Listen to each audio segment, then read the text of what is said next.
High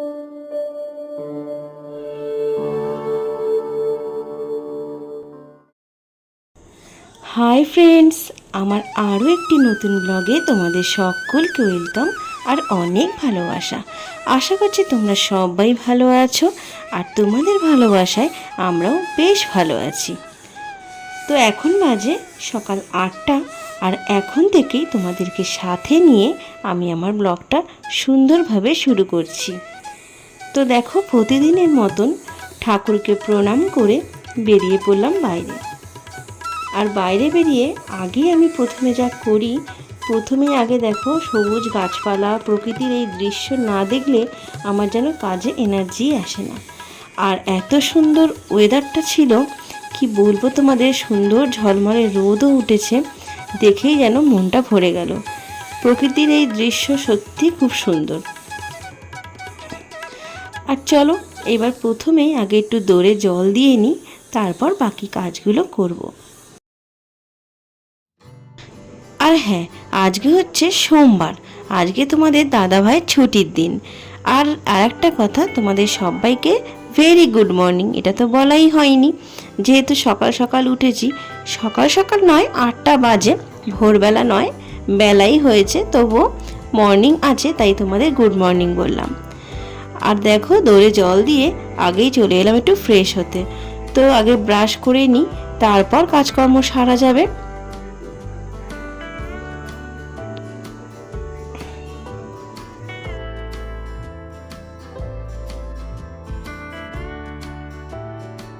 আর হ্যাঁ বন্ধুরা, তোমরা কিন্তু আমার ভিডিওটা স্কিপ না করে পুরোটা দেখো।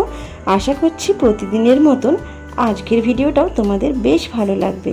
আর ভালো লাগলে অবশ্যই লাইক শেয়ার করে দিও, আর কমেন্ট করে বলো কেমন লাগলো তোমাদের আজকের ভিডিওটা।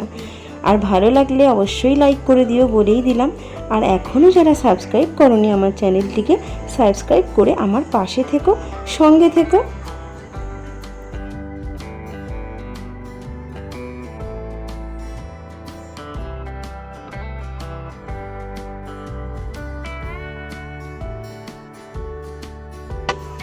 বাপ বেটা ওরা দুজনে ঘুমোচ্ছে, জানো তো বন্ধুরা। আজকে যেহেতু ছুটির দিন, বাবা আর ছেলে দুজনেই ঘুমোচ্ছে। তো ভাবলাম আমি কিছুটা কাজ এগিয়ে রাখি, তাই আজকে ঘরটা আগে একটু ঝাড় দিয়ে নিচ্ছি। ঝাড় দিয়ে তারপর যাব টিফিনের ব্যবস্থা করতে। তারপর ওদেরকে এসে একটু ডাকবো, ডেকে দেবো, তো ওরা উঠে যাবে। যতটা কাজ এগিয়ে রাখা যায়।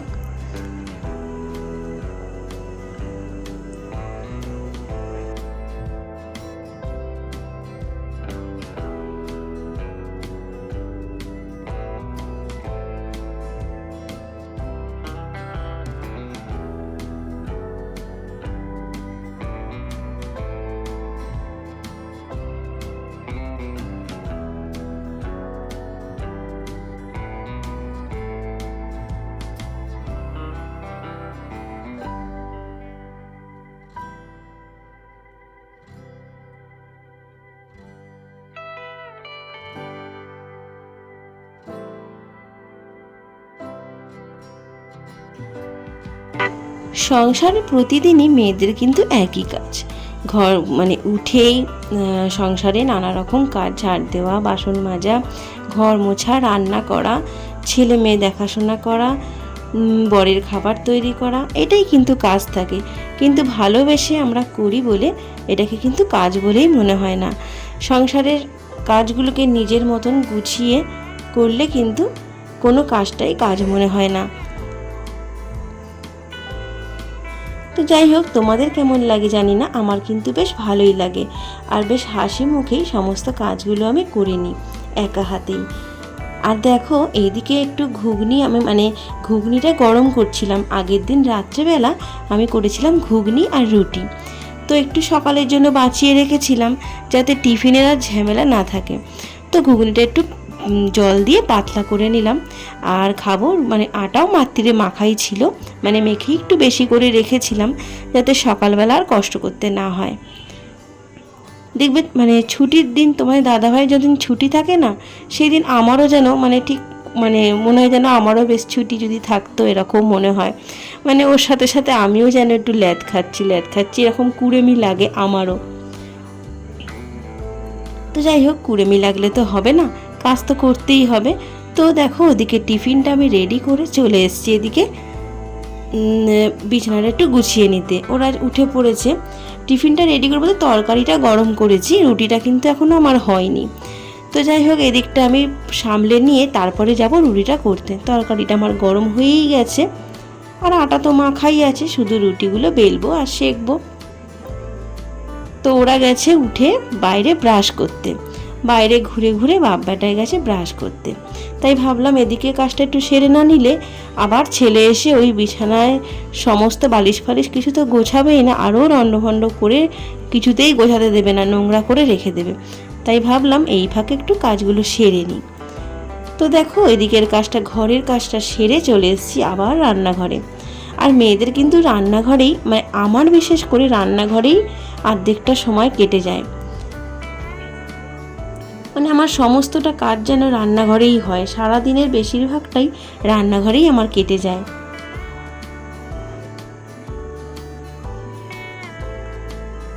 তো চলো রুটিগুলো করে নিই।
তো দেখলেই বন্ধুরা, আমার কিন্তু ওদিকে টিফিন পুরোপুরি রেডি, রুটিও হয়ে গেছে আর তরকারি তো আগেই গরমই হয়ে গেছিলো। আর তারপরে আমরা ভাবলাম ওরা কিন্তু এখনও ঘরে ঢোকেনি, মানে ঘুরে ঘুরে কতক্ষণ ধরে ব্রাশ করছে ভাবো। আমার মানে রুটি বেলে রুটি সেকাও হয়ে গেল, ওরা কিন্তু এখনও ঘরে ঢোকেনি। তাই ভাবলাম দুপুরের রান্নাটা মানে ব্যবস্থা করতে থাকি, কিছুটা এগিয়ে রাখি, তাহলে তাড়াতাড়ি হয়ে যাবে। যেহেতু এখনও আমার স্নান হয়নি, পুজো হয়নি, কোনো কাজই হয়নি, তাই ভাবলাম যতটা এগিয়ে রাখা যায়। তো আজকে দুপুরে করব ডিমের ডালনা আর লাল শাক ভাজা। তো ডিমটা ওদিকে আমি সেদ্ধ বসিয়ে দিয়েছি, আর এদিকে লাল শাকটা আমি কাটতে বসেছি।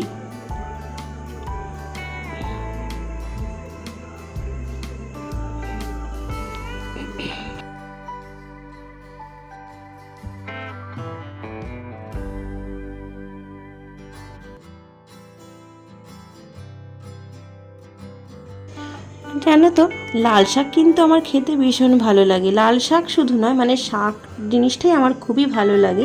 আর লাল শাক দেখবে মানে ভালোভাবে না ধুলে প্রচণ্ড কিন্তু বালি থাকে, মাটি থাকে, মানে লাল শাকটা অনেকবার করে ধুতে হয়, না হলেই না ভাজার পর মানে ভাত মাখলে মুখে কিচকিচ করে, একবার ধুলে কিছুতেই যায় না। তো লাল শাকটা বারে বারে করে ধুয়ে তারপরে দেখো বসিয়ে দিলাম। আর আজকে জানো তো আমি না রসুন ফোড়ন দিয়ে করিনি, আজকে একটু পেঁয়াজ ফোড়ন দিয়ে ইচ্ছে হলো খেতে। তো ওদিকে পেঁয়াজ ফোড়ন দিয়ে লাল শাকটা আমি বসিয়েও দিয়েছি। বসিয়ে দিয়ে ভাবলাম এদিকে ডিমগুলো আমার সিদ্ধ হয়ে গেছে, তাহলে ডিমগুলো আমি ছাড়িয়ে নিই, যতটা এগিয়ে রাখা যায় কাজ। আর ওদিকে কিন্তু আমাদের টিফিন খাওয়া কমপ্লিট হয়ে গেছে, সেটা আর তোমাদের দেখালাম না। আর দেখো বন্ধুরা, সকালে তোমাদের দেখালাম কি সুন্দর ওয়েদার ছিল, কত রোদ ছিল, মানে 8টার সময়তেও অত রোদ দেখতেই পেলে। আর এখন অবস্থা দেখো। তো ভাবলাম তোমাদের সাথে এটা একটু শেয়ার করি। দেখো কি অবস্থা, প্রচণ্ডই ঝড় মতন, মানে ঝড়টা উঠেছে আর তার সাথে প্রচণ্ডই বৃষ্টি পড়ছে। দেখতেই পাচ্ছ গাছগুলো কীরকম দুলছে দেখলে। তো মানে সেটাই ভাবলাম তোমাদের সাথে একটু শেয়ার করি, ওয়েদারটা কীরম অবস্থা হলো, প্রচণ্ডই বৃষ্টি পড়ছিল। তো দেখো কথা বলতে বলতে এদিকে কিন্তু আমার শাক পুরো রেডি হয়ে গেছে। তো এবার ডিমটা করে নিলেই কিন্তু আমার রান্না কমপ্লিট, আর ভাতটা তো করবই।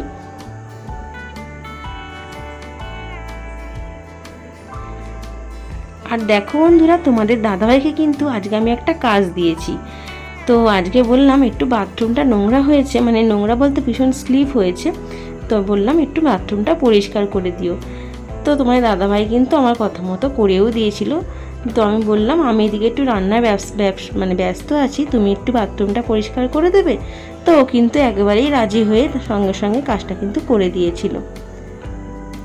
তো ঘরে ব্লিচিং পাউডার ছিলই, আর ওই ব্লিচিং পাউডার দিয়ে একটু ঘষে মানে মাখিয়ে রেখে একটু ঘষে নিলেই কিন্তু খুব সুন্দর পরিষ্কার হয়ে যায়।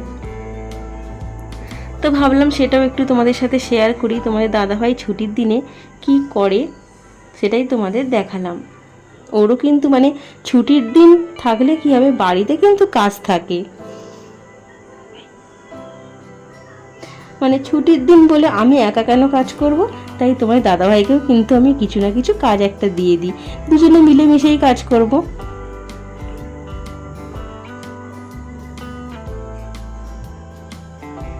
চলো এদিকে ডিমটা আমি রান্না করে নিই, আলুগুলো ভেজে আমি তুলে নিলাম, আর এদিকে ডিমটা আমি ভাজতে দিলাম। আর জানো তো, যখন মানে রান্না বসাবো সেই সময় দেখছি হঠাৎ করে কারেন্ট নেই। তো কারেন্ট না থাকলে কি হবে বলো, এদিকে মশলাটা আমি পেস্ট করতে পারছি না। তাই জন্যই ওদিকে তোমার দাদাভাই যখন বাথরুমটা পরিষ্কার করছিল তখন আমি ওই কাজটাই করছিলাম, ভিডিও করছিলাম, তোমার দাদাভাই কি করছে সেটা তোমাদের দেখাতে পারলাম। তো যাই হোক, তারপরে দেখলাম সঙ্গে সঙ্গে কিন্তু কারেন্টটা এসে গেছিলো, না হলে আমাদের এখানে কিন্তু কারেন্ট গেলে অনেক দেরিতে আসে। তো সেই দিন কি ভাগ্য ছিল জানি না, তো তাড়াতাড়ি দেখলাম কারেন্টটা এসে গেছিলো। তো সঙ্গে সঙ্গে আগে আমি সব কাজ ফেলে মশলাটাকে আগে একটু পেস্ট করে নিয়েছিলাম। আর মশলার মধ্যে ছিল পেঁয়াজ, আদা, রসুন, কাঁচা লঙ্কা, টমেটো।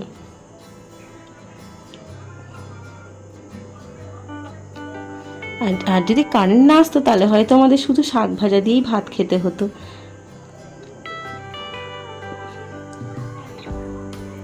তো ওদিকে মশলাটা কষা হচ্ছে, আর এদিকে আমি চালটা ধুয়ে নিচ্ছি, ভাতটা বসিয়ে দেবো। ডিমটা রান্না হতে হতে ভাতটাও আমার এদিকে কমপ্লিট হয়ে যাবে। তো ডিমটা প্রথমে আমি কি করেছি বলো তো, তেলটা গরম করে তার মধ্যে যে তেলেতে ডিম আলু ভেজেছি সেই তেলের মধ্যে আরেকটু তেল দিয়েছিলাম, দিয়ে জিরে তেজপাতা ফোড়ন দিয়ে আর একটু কুচনো পেঁয়াজ ভেজে নিয়েছিলাম। তারপরে ওই মশলা পেস্টটা যেটা করে রেখেছি সেইটা দিয়ে একটু কষিয়ে নিয়ে তারপরে আলু ডিম দিয়ে একটু কষিয়ে নিয়ে জল দিয়ে দিয়েছিলাম। আর আজকে বেশি পাতলা ঝোল করব না, আজকে একটু ডালনা মতন করব।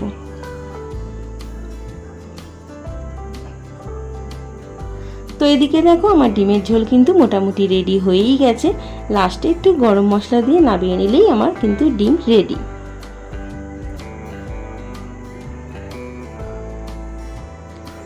আর দেখো ছেলে গেছিলো পড়তে, তো যাই হোক ছেলে পড়তে গেছিলো বলে টপ টপ করে কিন্তু আমার এদিকে কাজগুলো হয়ে গেছিলো। তো আজকে ছুটির দিন, যেহেতু তোমার দাদাভাই ছুটির দিন থাকলে তোমার দাদাভাই ওকে নিয়ে যায় আর নিয়ে আসে। তা ও একটু চায় যে পাপা আমায় আনতে যাবে সাইকেল করে, ওর খুব ভালো লাগে। তো ছুটির দিন থাকলে ওই জন্য আমি আর যাই না, তোমার দাদাভাইকেই পাঠাই।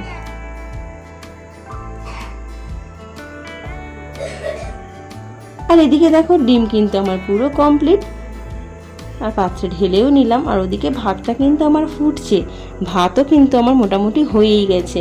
তো একটু চেক করে নিয়ে তারপরে ফ্যানটা ঝরিয়ে নেব।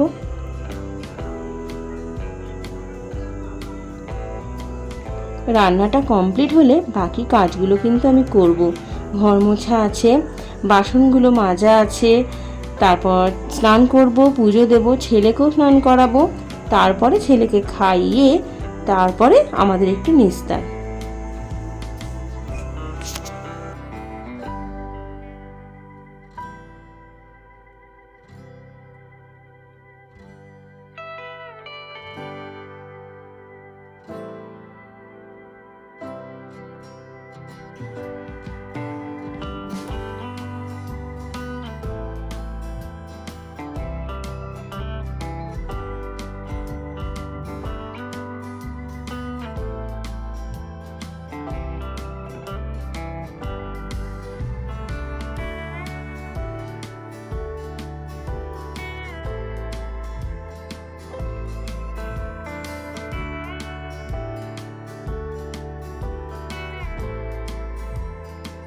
জানো তো বন্ধুরা, যখন ওখানে বাসনটা মাজছিলাম হঠাৎ করে বৃষ্টি এসে গেছিলো, তাই তোমাদের সেটা আর শেয়ার করতে পারলাম না, কারণ ফোনটা নিয়ে গেলে ভিজে যাবে, জল ঢুকে যাবে, তাই জন্য তোমাদের সাথে সেটা শেয়ার করতে পারিনি।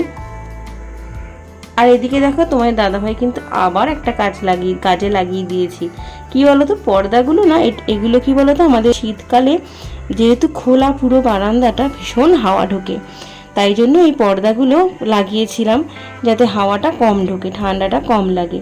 কারণ যেহেতু আমার বাইরের দিকটা বেরিয়েই রান্নাঘরে যেতে হয়, ভীষণ শীত করে।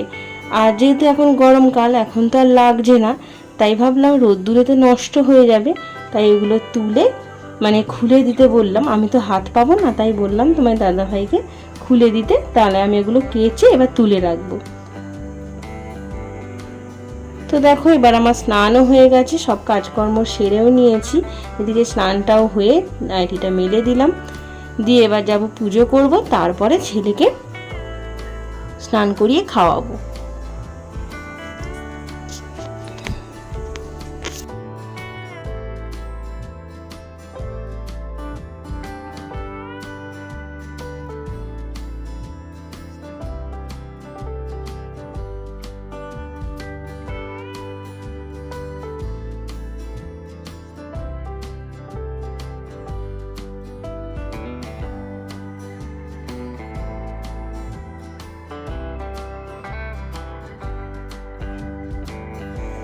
আর দেখো বন্ধুরা, সমস্ত কাজ সেরে ভাবলাম একটু তোমাদের সামনে আসি, তো তাই জন্যে একটু তোমাদের সামনে এলাম।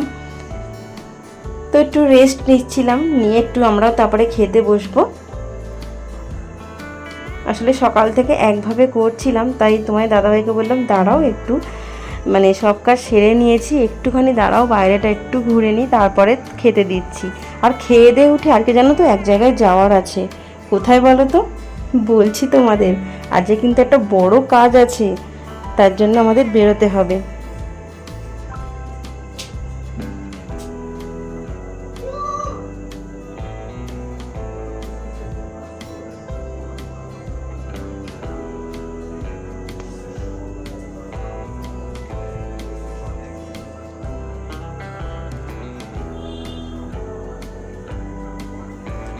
প্রথমে ভেবেছিলাম জানো তো, কাজটা সেরে এসেই খাবো, তারপর ভাবলাম যদি প্রচণ্ড লাইন পড়ে তাহলে এসে খেতে তো দেরি হয়ে যাবে, তাহলে আগে খেয়ে নিয়েই শান্তিভাবে তারপরে গিয়ে লাইনে দাঁড়াবো খুনি।